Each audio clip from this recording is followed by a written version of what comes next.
жыл мурун Көрөкаттын айынан коңшу Казакстанга өтүп, кийин документтерин жоготуп алып, мекенине кайта албай калган Кайырбүү Мусабекова жакында Казакстан Республикасындагы Кыргыз Республикасынын элчилигинин жардамы менен мекенине кайтып келди. Туугандары менен туура 5 жылдан кийин көрүшкөн каарманыбызды редакциябызга чакырып кепке тарттык. Кантип Казакстанга барып калдыңыз? Эмне себеп менен кантип иштеп калдыңыз?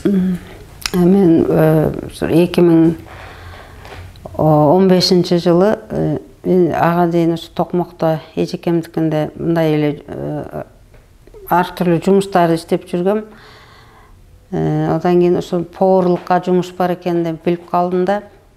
Ортодо бир Кара Кемир, Казакстан Кара Кемир айылынан бир Жашар деген киши эгер ушундай жумушка баратын болсоң деп бир кишини тапкан Алматадан. Алмата эмес, Узун Агачтан. Ошо үй алып берет деп. Ошо үй алып алайын деп 2016 кеткем. Содан бери ошо үй да жок, акчамды да бербей койду. Одан кийин кайтадан башка фазенда кылып ушуга дейин ар кайсы фазендаларда жүрүм. Сыйырын да саадым, уюн да, коюн да бактым. Айтыр бар жумушун иштеп келатам азырга дейин. 2016-дан 2021 жылга дейин ошого дейин жүрдүм эми.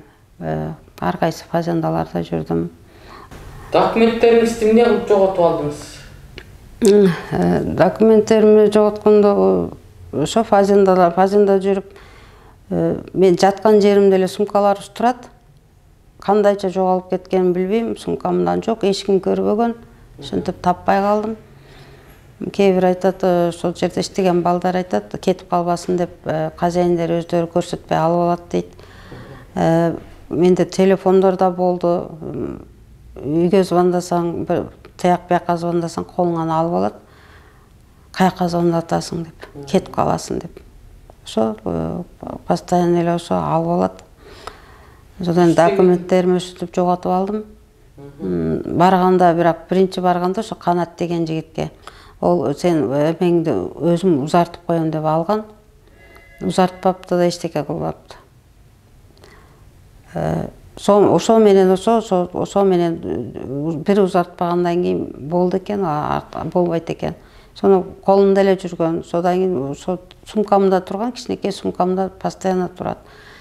Бир убакта ошо керек болгондо карасам жок, эч ким көрбөгөн. Бирок ошо койчу балдар айтат, ошентип кетип калат деп өзү алып алат дейт казайындер. Мен билген эмесмин, сумкам эле турат болчу. Акыркы жерге ошо барган жерим атын эч ким айткан жок. Аты Акон деген бала алып барган, мени агасына берди, Арман деген. Ошол жерде отурдум, не бир условиясы жок, не бир продуктасы жок. Акыркы күн чынын айтсам, ошо мен ошол жерде өлүп алгым келди, чынын айтсам, жипти да алдым. Бирок кыйын экен. Өмүрүмдү кыя албадым. Сол менен түндө келип качып кетипти. Сол менен жарты жолго чолоңдоп барам да, кайтадан келем, жөө кетейин десем, сону бир күн келип калып өтөт, ой жүгүрүп чыгып машинасына отуруп алдым, ой калбайм мен дедим, алып бар деп. Сол менен ошо Караганды Астананын трассасы экен, ошол жерге алып келип түшүрдү да кете бер деп. Колума 2000 гана теңге болуп берди. Бир нерсе кылып ошо посольствого жетип келдим, Кыргыздын консулствосуна. Ошол жерден ошол жерден жардам берди. Кыргызстандын редакциясынан звонок, видео баргандан кийин ошондой жардам беришти чын. Кандай болуп чыктыңыз эми? Кандай? Алдыңызда документ турат, эмне документ? Бул ошо посольстводон келгенден кийин миграционныйга алып барды. Миграционныйда ошо 4 күн ошо документтерди дайындады, сотко алып барды. Сот болду, сот аркылуу мына постановлениясын чыгарып берди. 5 жылга өтпөйм керек эми, 5 жылга. Депортация жасады кайтадан. Бул мына Кыргызстанга кайтып келүү деген күбөлүк берди.